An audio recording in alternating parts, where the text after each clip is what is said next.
दोस्तों, भगवान गौतम बुद्ध की कहानियां भले ही आज के समय की न हों, लेकिन उनकी कहानियां मानवीय भावनाओं से जुड़ी हुई हैं। इसीलिए वे आज भी हमारा मार्गदर्शन करते हैं। यही कारण है कि बुद्ध की कहानियां अत्यंत लोकप्रिय हैं। इसीलिए आज हम आपके लिए भगवान गौतम बुद्ध की एक लोकप्रिय कहानी लेकर आए हैं, जिसका शीर्षक है जब कोई अपमान करता है। यह हमारे जीवन से जुड़ी कहानी है और इसलिए सभी को पसंद आती है। हमें उम्मीद है कि आपको भी गौतम बुद्ध की यह कहानी पसंद आएगी। तो दोस्तों, अगर आप हमारे चैनल पर पहली बार आए हैं तो इसे लाइक और चैनल को सब्सक्राइब जरूर करें और वीडियो को पूरा वॉच करें। चलिए वीडियो को सुनते हैं। एक बार बुद्ध किसी गांव से गुजर रहे थे। उस गांव के लोग उसे पसंद नहीं करते थे। उन्होंने बुद्ध को घेर लिया और गालियां देने लगे। सबसे ज्यादा गुस्सा गांव के नेता को हुआ। उसने उल्टे बुद्ध को गाली देना शुरू कर दिया। लेकिन बुद्ध इस सब से बेपरवाह होकर मंद मंद मुस्कुराते रहे। सरदार बहुत देर तक बुद्ध को गालियां देता रहा, लेकिन कुछ देर बाद उसका मुंह सूखने लगा, जिससे वह चुप हो गया। यह देखकर बुद्ध ने कहा, यदि तुम्हारी बात पूरी हो जाए तो मुझे आगे बढ़ना चाहिए। मुझे आगे गांव जाना है। वहां लोग मेरा इंतजार कर रहे होंगे।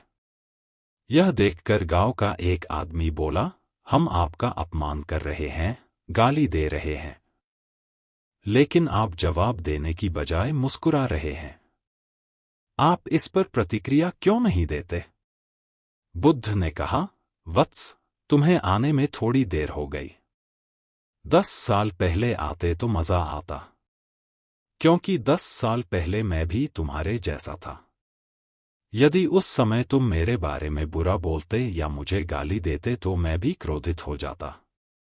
इससे ज्यादा तो मैं तुम्हें गाली देता। संभव है कि वह शारीरिक हिंसा का भी सहारा ले। लेकिन अब मैं आगे बढ़ चुका हूं। मैंने अपना सारा गुस्सा और नफरत पीछे छोड़ दी है। अब मैं उस जगह पहुंच गया हूं जहां तक आपकी गालियां नहीं पहुंच पाती।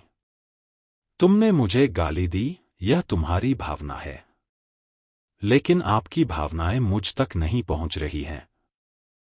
मुझ पर इसका आरोप तभी लगाया जाएगा जब मैं इसमें भाग लूंगा, एक बार मैं उन्हें स्वीकार कर लूं। लेकिन मैं आपकी इस हरकत से तटस्थ हूं, इससे कोसों दूर हूं। यही कारण है कि मैं अभी भी पहले की तरह शांत हूं। यह सुनकर सरदार बोला, अरे, ऐसा कैसे? मैंने तुम्हें गालियां दी हैं और पूरे गांव के सामने तुम्हें गालियां दी हैं। फिर इसे लेने या न लेने का क्या मतलब? बुद्ध ने कहा, वत्स, मैं कल एक गांव में गया था। वहां लोगों ने मेरा उपदेश सुना। वे बहुत खुश हुए। ग्राम प्रधान मेरे लिए मिठाइयां लेकर आए और मुझसे खाने का आग्रह करने लगे। मैंने कहा, मेरा पेट भर गया है, इसलिए मैं इसे स्वीकार नहीं कर सकता। यह सुनकर वह व्यक्ति मिठाई वापस लेकर चला गया, क्योंकि जब तक मैं कुछ न लूं, कोई मुझे कैसे दे सकता है? इसमें मेरी सहमति तो आवश्यक है ना? हाँ, यही तो है। एक आदमी ने बुद्ध का समर्थन किया। बुद्ध ने फिर पूछा, जब मैंने मिठाई लेने से इनकार कर दिया तो उन्होंने इसका क्या किया होगा? हो सकता है उसने अपने परिवार के बीच मिठाइयां बांटी हों, एक व्यक्ति ने उत्तर दिया। बुद्ध ने कहा, तुमने ठीक कहा। ठीक उसी मिठाई की तरह तुम मेरे लिए गालियां लेकर आए हो और चाहते हो कि मैं उन्हें स्वीकार कर लूं। लेकिन भाई, मैं उन्हें नहीं लेता। अब बताओ, तुम उनका क्या करोगे? इसका उस शख्स के पास कोई जवाब नहीं था। बुद्ध ने फिर कहा, मुझे तुम पर दया आती है, वत्स। अरे, मुझे तो गुस्सा तभी आएगा जब मुझे ये गालियां मिलेंगी। और जब मैं गालियां नहीं खाता तो क्रोध का प्रश्न ही नहीं उठता। सरदार ने बुद्ध की बात पर कोई प्रतिक्रिया नहीं दी। शायद वह कुछ सोच रहा था। बुद्ध ने कहा, मैं अपनी आंखों से देखता हूं कि गाली एक कांटा है जो देने वाले और लेने वाले दोनों को क्रोध से पागल कर देती है। तो फिर तुम ही बताओ, मैं आंखों से भी कांटों पर कैसे चल सकता हूं? आंखें रहते हुए मैं गालियां कैसे खा सकता हूं? और होश में रहते हुए मैं क्रोध कैसे कर सकता हूं?